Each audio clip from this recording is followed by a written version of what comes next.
consumer debt and investment debt and housing debt. Now, if you're going into debt in order to live in a home, and assuming you don't overpay for this house, assuming your price is right, I think it's a perfectly legitimate use of debt. In fact, I wouldn't have my home today if I hadn't gone into debt years and years ago, determined to pay it off just as fast as I could. I don't know why I got that great idea. I wasn't educated that way, but it just seemed like a good idea. I didn't like debt. I didn't like having to send money to somebody every month. I wanted them to send money to me. And so anyway, I think debt for a house, and certainly in my case, has worked out well. In the case of many people I know, they wouldn't be living in their homes today if they, well, that's not true because it's theoretically possible, more than theoretically possible. It's very possible to rent a home, be frugal, live beneath your ability, and save money, and then take that money and go buy a house. That's the way it used to be done, and still is done in many parts of the world that way, so it's not impossible. But still, I approve of debt for a home if it's a price that you can afford. Okay, I approve of a debt if it's for a business, to make money, if it's for your business. If you are sure that you are a good entrepreneur and you can run a business and make money with it, then it seems logical that why shouldn't you go into debt? First, you probably hit up your family, Uncle George and Aunt Ethel, and see who, maybe they already know you too well, so that won't work. But you are willing and able and should be clear to go into debt if you're very certain that you can run a successful business. That's a big caveat, because most people have no idea what it is, what it takes to run a successful business. They might be a good plumber, for example, and really good plumber, but now they're going to expand and hire other plumbers and run a plumbing business.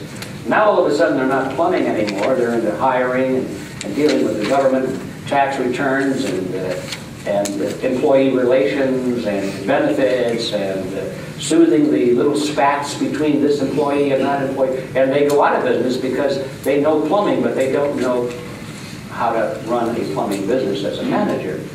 Most businesses go out of, they fail. For reason number one is they're underfunded, and that relates to number two, which is they don't have adequate management. The managers are not experienced enough. And one of the tests of adequate managerial skill is to know really how much it's going to take to get a startup company going. It takes usually much more money than people anticipate. And so they're underfunded because of lack of managerial skills. Nevertheless, if you are certain that you have those managerial skills and you know your business so well and you've looked at the competition and you studied the whole thing and you feel that it's worthwhile to go into business on your own, I say, and I think most people would agree, that is a legitimate reason for going into debt. If you wanted to go into debt for an investment, now we're getting a little bit on shaky ground. Here again, you better be darn sure about this investment, not just because somebody told you it's a good deal.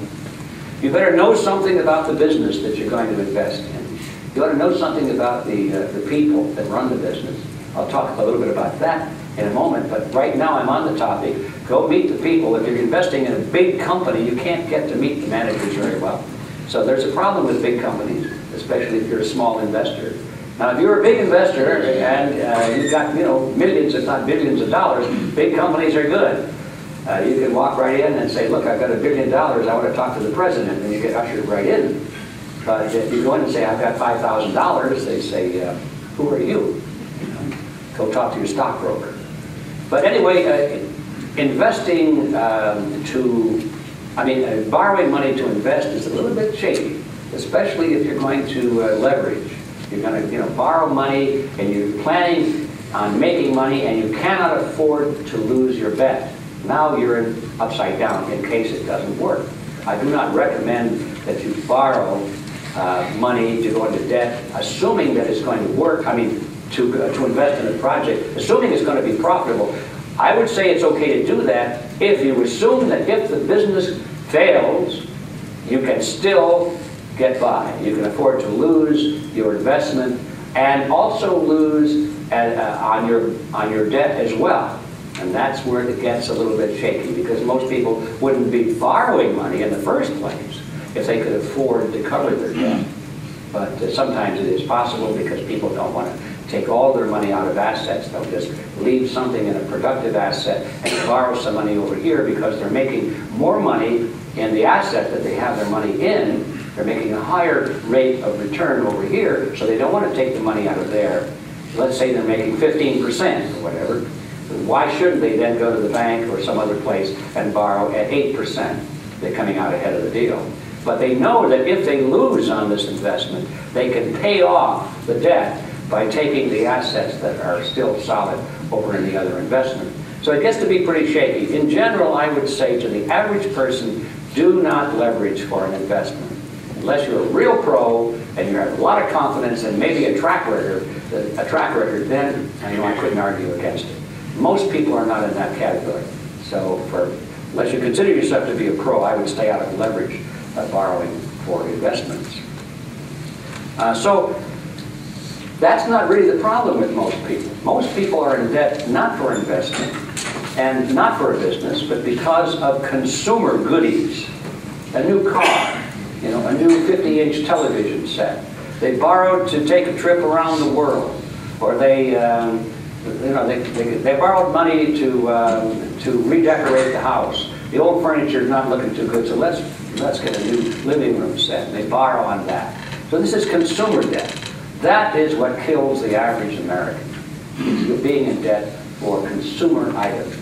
Definitely get out of that debt. Dump it as fast as you can. And I would even be extreme, and that is if you owe money on a 50-inch television set, sell the 50-inch television set and pay off your debt. Get out of it. That's how extreme I am.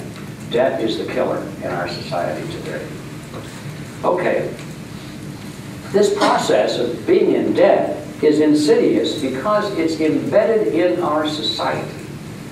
People today just assume, because they've never been told otherwise in our educational system, that debt is not only normal, it's healthy. If you don't have debt, if your credit score, if you don't have a good credit score, there's something wrong with you. It's like being anemic. You better go to the doctor. You can't turn on your television set or especially your computer screen without seeing an ad up in the corner that says, "What is your credit score?" And the implication is, are you healthy? Do you have a good credit score? Well, what do you care if you have a good credit score? Well, because if you have a good credit score, that means you can borrow, right? That means you can supply money to the banks if you're healthy. And kids get credit cards when they're in high school now. The banks issue credit cards to school kids. And they say, well, this is to teach them how to manage debt responsibly. The banks are the last people in the world to tell you how to manage debt responsibly. They didn't do it for themselves, did they? And they're going to teach our kids how to do it. It's like the booze industry with their advertising campaign. Drink responsibly. But be sure to drink. Well, that's what the banks do. Borrow responsibly, but be sure to borrow today and every day of your life. And in order to do that, you've got to have a good credit score. And so that's constantly impressed into our minds. What's our credit score? I can tell you that if people had a bad credit score, it would be a good thing for many of them. That means they would not be able to borrow money. Wouldn't that be wonderful? You know, I'm sure you know that those with the best credit score are those that are the deepest in debt. If you have been in debt at one time and you've paid it off, your credit score goes down. You think, well, I've demonstrated my ability to pay back my debt. Don't forget, the banks don't want you to pay back your debt. That doesn't help them any. They want you to stay in debt. All they want you to do is send the interest payments. Keep the debt up. Keep sending the interest payments. And so when you pay off your debt, you're no longer an attractive customer for the banking industry. So your credit score goes down. So those with the highest credit score are those that are the most in harness in the system paying the most money in the deep